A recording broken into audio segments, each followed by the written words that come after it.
on here.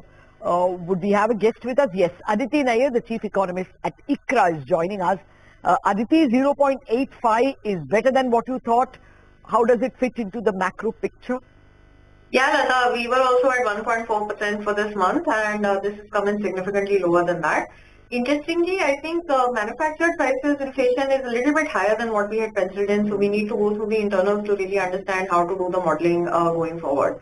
Having said that, we were expecting the inflation to dip further in the month of May. So now I'm guessing that we're probably going to get a May inflation print that's going to be between 0.5 and 0.7%, so a very, very low number. And the average for the full year is also getting worked down, just the way that we spoke yesterday about the CPI.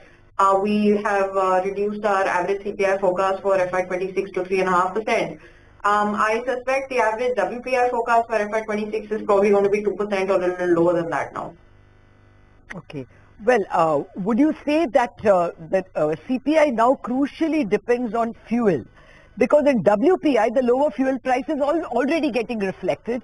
We are having a fuel inflation of minus 2.1%, I think, year on year. So there is a contraction in fuel prices. Okay, minus 2.18 is the fuel index.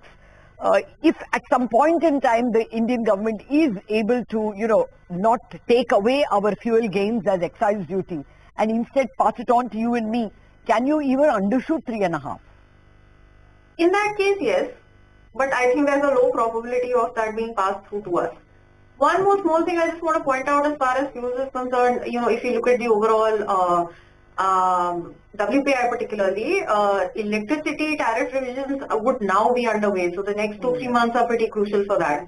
So that will start working into the data only over the next couple of months. But overall, we're looking at a very, very benign WPI, benign CPI for sure in FY26 and obviously opening up the space for continued rate cuts over the next few months. And what are your rate cut expectations in terms of number of cuts? So right now we're at 25 basis points each over the next 3 policy reviews. Possibility of a front loading in the next policy review only if we get a fairly negative surprise coming in from the GDP data, which we will get a few days before the next MPC review discussion starts. Yeah, you are tracking the developments in the United States as well, and what your call on the Fed is from here on, because earlier the expectations of inflation were high because of the trade tariff uncertainty. Now there is a near-term pause out there. US-China have made that deal for the next 90 days at least. Tariffs are capped at 30%. What are your expectations here? See, as far as the Fed is concerned, with the amount of data and with the amount of uncertainty that's been coming out from the tariff policy point of view, it's been really difficult to kind of take a call which endures for what the Fed is likely to do this year.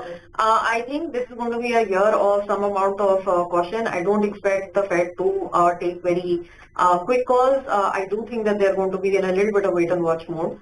So maybe 2 rate cuts, slightly back-ended. The reason I asked you was that how much of a bearing would that have on any of the RBI policy decision making? Look, if the CPI inflation in India is going to be below 4%, I think we need to really go with the domestic growth inflation fundamentals. Point taken, Aditi. Actually, we look at interest rate differential only because there is an inflation differential. But when the inflation differential has narrowed so much, I mean, what is the US at 2.3 and we are at 3.1 or 3.15. So the difference is narrowed. So it never before has there been a less than 1 percentage point difference between India and the global inflation. So considering that our inflation is down, the Reserve Bank will be less worried about interest rate differentials. And in any case, actually we have seen a string of rate cuts all across Asia. Although the Fed has stood pat over the past few meetings, clearly indicating that domestic compulsions will be way more important. If anything, currencies are appreciating.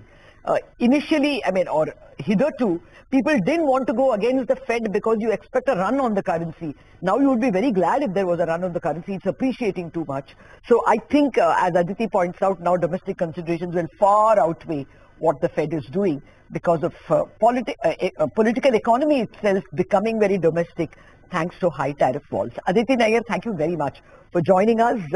The key takeaway from the inflation numbers is that once again it is lower than expected and may accelerate the extent to which even the CPI inflation will fall, provided, of course, there is a cut in pump prices, in fuel prices at the pump. I just want to point out one thing.